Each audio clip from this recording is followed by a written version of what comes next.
Bang!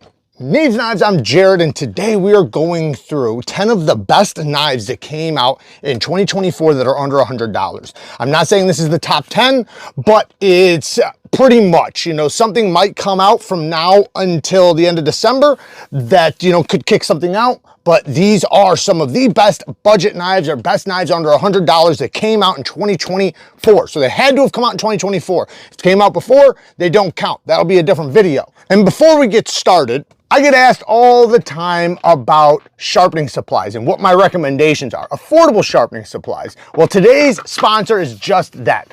LANSKY. LANSKY's been doing sharpening supplies for over 40 years. They're actually the first sharpening system I ever used as a child. They have both fixed angled and freehand sharpening supplies. They use a wide variety of sharpening stones. My personal favorite and most recommended is always going to be their diamond stones. So if you're looking for affordable sharpening supplies, click the link at the top of the description, and thank you to LANSKY for supporting today's video. None of these knives are in any particular order except for the last two. So the first and second place. But to start it off, we have the CJRB Hectare. Has a crossbar lock, AR PM9, very slicey, sheep's foot blade. The whole profile of this is just great, especially for those that maybe like the Kershaw Bel Air, the Benchmade Bug Out, the Hogue Deca, but maybe can't afford it. This is a great alternative. Very lightweight, nicely shaped for good ergonomics. It has inset liners to make it a little stronger, which are milled out a lot to bring down the weight. Crossbar locks are very strong locking systems, or at least they have the potential to be, and they seem to have done a good job with theirs. The thumb studs land in a good spot. The tension or the resistance from the crossbar, they did a great job with that, so it has a good detent. Great sharpening tool and plunge grind, and just all around a really good knife for, just basic EDC use. The whole shape and just design just works great. Deep carry clip that is reversible, so this is an ambidextrous knife.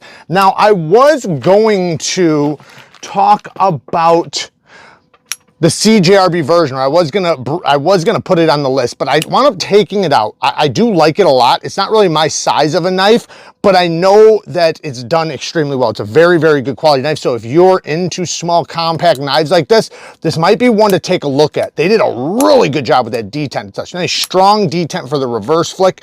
You can see the plunge grind is done extremely well. You got a nice finger choil, and then, the reason why I did not add it was because of this front flipper. While I can use it pretty easily, it's a little slippery, a little more slippery than I would like. So I just prefer to, I would prefer it if it had sharper jimping. But other than that though, this thing is amazing for a little tiny knife, because this thing is very small, but man, you can get a full grip on it, lots of control. Aluminum handle with G10 inlays, and it does have a deep carry clip that is reversible. Now let's get to the next one. Now the next one is the Raccoon. Now, I was hesitant on putting this one on the list because I didn't want any models that had come out last year. Technically, the Raccoon's been out for a little while, but they recently came out with two versions that I think I hate to say it changed enough, because there's a lot of knives I did not put on this list, even though they did change the locking system. But the top liner lock is basically a compression lock with a button attached, which to me, I freaking love that. I love the idea of it. I actually, before any company did it, I was saying to do it. I'm guessing a lot of them just heard me saying it because I said it probably 24 times, because it's a great idea, and they did a really good job doing it, and they executed it very well. The blade steel on this is 14C28N, very slicey geometry, great sharpening tool and plunge grind. This one has micarta handles with reversible deep carry clip that's inset with flat screws, and it has inset liners. A lot of things going for this one. This one is a solid aluminum handle with nitro V scales. It does have inset liners inside the aluminum, and then the clip is still reversible, inset with flat screws. I like their aluminum knives probably the most. So I think I have a top liner lock with the aluminum, but the crossbar lock, is also another option that is really good. If you like nice, strong locking systems, both of these are going to be very strong. This one's slightly more stronger than this one, but the fidget factor for the top liner is probably a little bit better. But either way, they did a really good job with this one. Very ergonomic, like I said, nice and slicey, great sharp control and plunge grind, great carry, just all around a top-notch budget knife. Next is the Scut Arc Blast. This one's already made a bunch of videos as far as great budget knives go. Under $50, you're getting solid aluminum scales, TA hardware all the way around. Love to see that. Deep carry clip that is reversible, and it's using a button lock. Now, for those that do not, oh yeah, by the way, the blade steel is 9CR18 MOV, very similar to like a 440C. Now, the thing is that a lot of people have issues with regular conventional button locks like this, but Civivi, Sencut, and we do a really good job with it. They're rock solid. I've yet to have had any issues, even after a lot of testing, even after hard use. I'm not saying it's a hard use knife or a hard use lock, but man, they've done a really good job with their lock geometry. And aside from that, the detent that they get from theirs is better than any other company that I've tried, or at least if there's another company that is really, really, really good, it's on par. But yeah, thumb studs are really, really well done. Great placement, great flipping action. Then you get to the best part about this knife, this blade. It is a spear point or a leaf-shaped, low-tipped, very deep hollow ground blade that is super slicey. And then for a compact knife, because this is not a large knife, you have a very good grip on this aluminum handle. Granted, I'm struggling to hang on, but I'm there. I could definitely bear down on it, and if I needed to, I could choke up a little bit. The button is, inset a little bit, so you do have to push it beyond that point. Man, look how smooth that is. Riding on ceramic caged bearings. But yeah, the use for this is just gonna be phenomenal. It's a great, great knife all the way around. I love this one. Next is a design by Zach in the Wild. This is the SEV Yonder. This is brand new, and I wanted to put it on the list because, one, I tend to be a fan of full-size knives, but that doesn't mean I don't like to have a nice compact knife here and there are times where I will carry it or have it in a pouch or a bag. And when I'm gonna wanna carry a secondary knife somewhere, typically it's gonna be something a little more compact, right? Another thing is that I also understand that a lot of people are in this size range, and this is a knife that's extremely well done, very well thought out, very slicey. It's a full flat grind, or not a full flat, it is almost a full flat, but I mean, it is a flat grind that's very, very thin, so very slicey. This has beautiful Damascus, but it does come, in, I believe, Nitro V or 14C for the regular steel. This one has the wood handles, but there's other options as well. Deep carry clip that's inset with flat screws. Love to see that. TA hardware all the way around, and it's using a crossbar lock. First time Civivi ever used a crossbar lock. They did a really good job with it. So I wanted to give them their flowers for doing a crossbar lock for the first time and knocking it out of the park. The thumb stud action is great. Detent is not as strong as maybe a few other companies, but it's still decent. It's very clicky and it works. The ergos are very comfortable. It's a very neutral grip, so it's going to be great for pinch grips, slicing, basically anything you would use a knife for. And this blade shape is great for EDC, just for regular everyday cutting tasks. So I think he did a really good job on it. And the sharp control and plunge grind is also done very well. He separated the edge from the plunge, and yeah, it's just a solid little knife. It's very simple though. That's the thing. It kind of reminds me of like what is it? Ben Peterson's knives, Banter, or sorry, NAFs. So it reminds me of the NAFs Banter with the size and everything. It's basically right there in that range. Next is, and I know this, the last three have been from a sister company. This is the Hyrix, but if you like the Arc Blast, it's hard not to love this guy because they did very similar things. This is a deep hollow ground blade for a very, very good price considering what you're getting here. But if you like this style, just you want it bigger, This one is not a button lock. It is a liner lock. So that's another thing. If you don't like button locks, maybe you'll be okay with a liner lock. Multiple forms of deployment. You got the thumb studs and the flipper tab.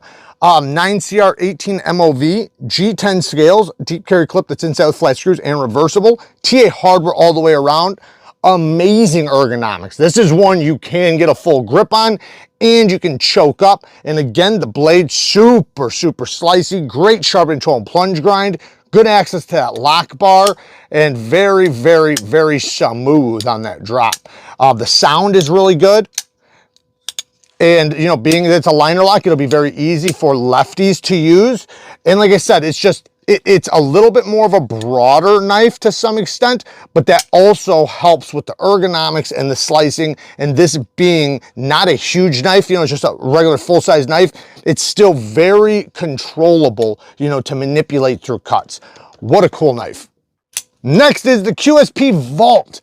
Now the QSP Vault is a Lundquist design. I want to say that there was one issue that I had with it. I don't think anybody's going to really have an issue with it, but I did bring it up in the video I did on it, and that is just where the stop pin lands. It winds up being okay, but it's right there. I prefer them to be back here in the thicker area, not in the thinner area where I might want to sharpen off.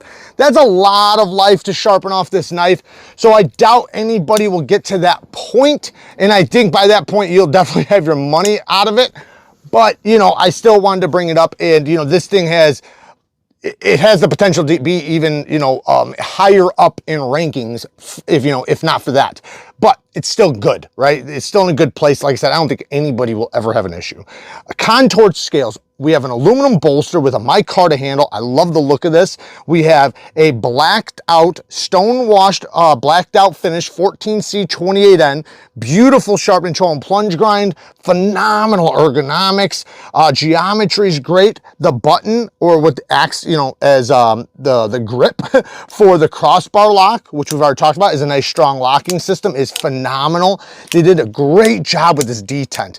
I mean, this is one of the better detents I've felt from QSP period. Probably one of the best detents on a crossbar lock. The only other company that's there or better is Kaiser. So far from my experience. I mean, they're just nice, and you can almost hear it. Nice and strong. Thumb studs, easy to snap out. You can use the crossbar lock to flip it too, but the ergos are great. The shape is great. It's a good looking knife. It's attractive. The clip works great. Milling on the inside brings down the weight, and you know, Lundquist does a really good job, and I have a ton of their knives. And yeah, so let's get to the next one. The next one is another QSP, the Ripley. I had to put both of them on the list because this one surprised me, guys. This one is probably my shocker of the year knife. I wasn't expecting to like this as much as I did pulling it out of the box for the first time.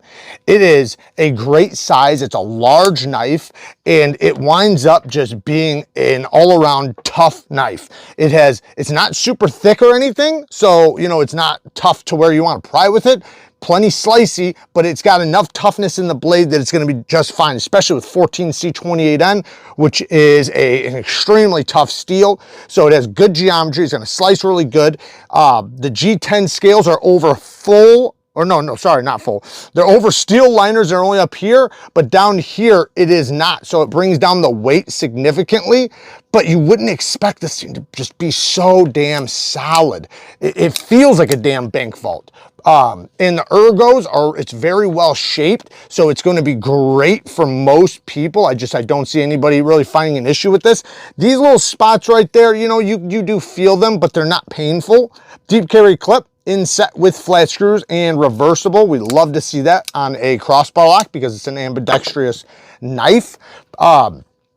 All in all, my one big problem is just the choil. I wish the choil was better. That had, you know, they had all the room in the world to cut out a nice, beautiful choil to separate the plunge grind. But again, the crossbar lock's detent on this, very strong, very snappy. They did a phenomenal job. And QSP, continue doing crossbar locks. You guys are doing a phenomenal job. But all in all, what a cool knife. If you're looking for a little bit of a larger knife that's relatively tough and affordable, check out the Ripley. Before we get to the top 3, I do want to bring up the Kaiser drop bear really quick because yes, the drop bear already existed. So I do not want to give it its flowers for being, you know, a new knife or anything like that. However, they did make some changes on the new drop bear, which I do think improved it. So one, they made it slimmer, which it's still extremely ergonomic. The other one was just a little bit thicker, but they inset the, they inset the liners right here. So they're very thin, which makes it to where it's much, much lighter. Then I believe the blade is even slicier. The blade is slicier.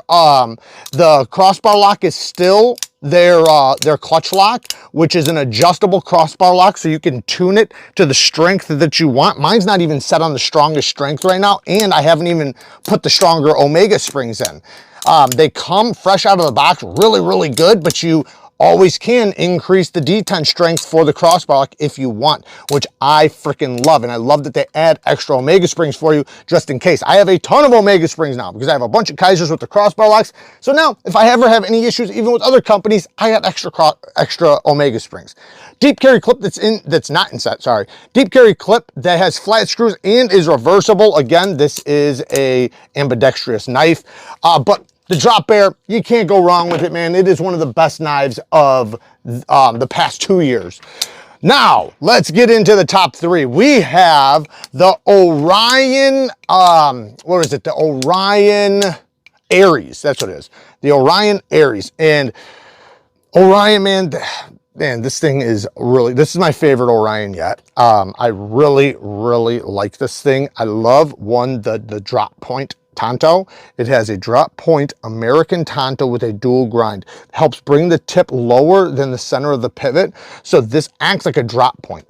Like you can literally use it just like a drop point, but yet you have the secondary tip that you can use as well if you want to save, you know, your primary tip.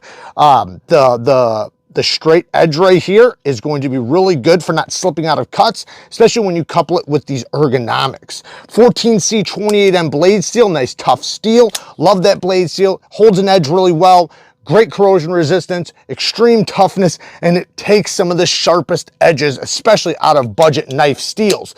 Then you have their pivot lock, which is basically a compression lock, just done with a pivot. Love to see that. It's a nice strong locking system. And another thing, I didn't bring this up, another thing with the compression style locks, you know, basically a back liner lock, it allows the knife to have a detent that you would expect from a frame lock or a liner lock, which arguably creates some of the best detents you can get. So it allows you to just get that crispy breaking detent action that's very satisfying while being really strong, very solid. This thing is a damn bank vault. Extremely ergonomic. I like this little spot right there. This is not too much of a jump, so it does put me in a position where I feel very secure. It does have a titanium clip that is reversible, and then it has T8 hardware all the way around. Love to see that. And you can see that the liners are kind of on the spine, but they're nice and thick, nice and robust. Look at that stop pin. Nice, large stop pin. They went for the tougher side with this, and I like that. This, to me, would be a great tactical knife to some extent, or just a great EDC knife all the way around. One complaint is the plunge grind sharpening choil. I wish that was done better, but other than that, man, I am loving it. Then we have the Kaiser Mini Grouper. This had to go into the list. I don't see this getting tossed out. This is number 2 spot. Like I said, the second and first place are basically in the places that I would expect them to be in. They could always be bumped out or bumped down, but Nitro V steel on this shilling cutter style knife. Basically a leaf shaped blade shape with a very low tip. So basically the tip is aiming at anything you're cutting. No matter what direction you're going, it's aiming at it. Then since it kind of angles down, when you're slicing, it helps trap material so it doesn't slip over the belly. Same thing if you reversed it and cut a strap or anything. The blade shape and handle design is just built for use. Then the locking system is another compression lock, a button compression lock. Once again, I freaking love that. It allows it to have a phenomenal detent This has very satisfying action, even a cool sound. And, you know, that is important to a lot of knife guys. Granted, you know, if use is the only importance, then you got that in the bag with this. Very ergonomic, very slicey. You know, it's just all the way around, man. Just a phenomenal knife. I really, really like this one. Deep carry clip that is reversible. T8 hardware all the way around. Sharpening tool and plunge grind is done well.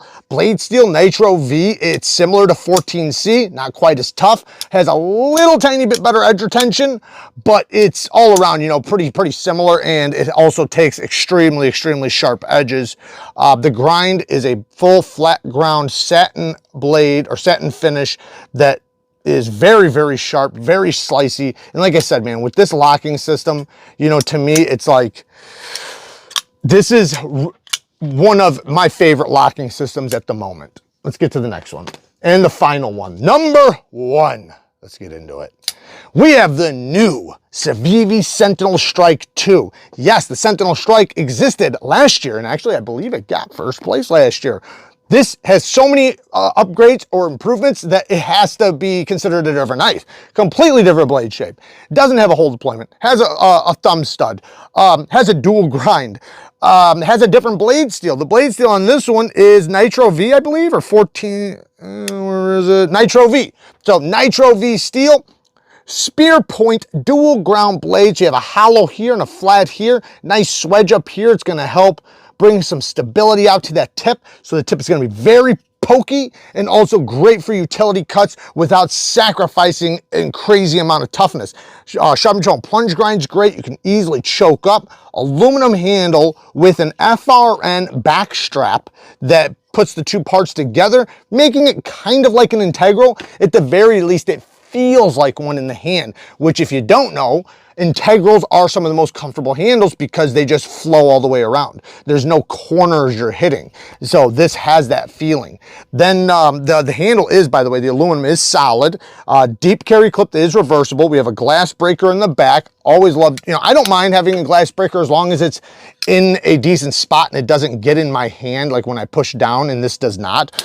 Again, they do the best job on button locks. They are doing some of the best button locks you can get. They're rock solid lockup, no plenty directions. The geometry, they've mastered the lock face geometry. Detents are amazing. The ergos on this is just amazing too. I mean, you can almost look at this and see this is going to be a great knife. The blade does have a stone washed finish over it, which I do prefer over a blasted finish. The jimping is very functional. Like I said, sharpening tool and plunge grind's great. My one biggest complaint is that damn stop pin. I wish they didn't put it right there. Again, like the Vault we talked about earlier, by the time you've removed that much steel, you know, you've paid for the knife for sure, but it still is something that I wish was not. I wish they just move it up a little bit, which I think they have the room to do, because all it needs to go up is like just barely to where the flipper tab can still make it through, but a little bit higher than where it's at. I'm pretty sure they could pull that off. But either way, it doesn't stop it from being so badass that it's in the first place right now. All in all, this is one of my all-time favorite budget knives of 2024, and we will see if anything comes out that could potentially knock it down. I doubt it, but hey, I'm here if it does. Work hard, stay tough. Until next time, peace!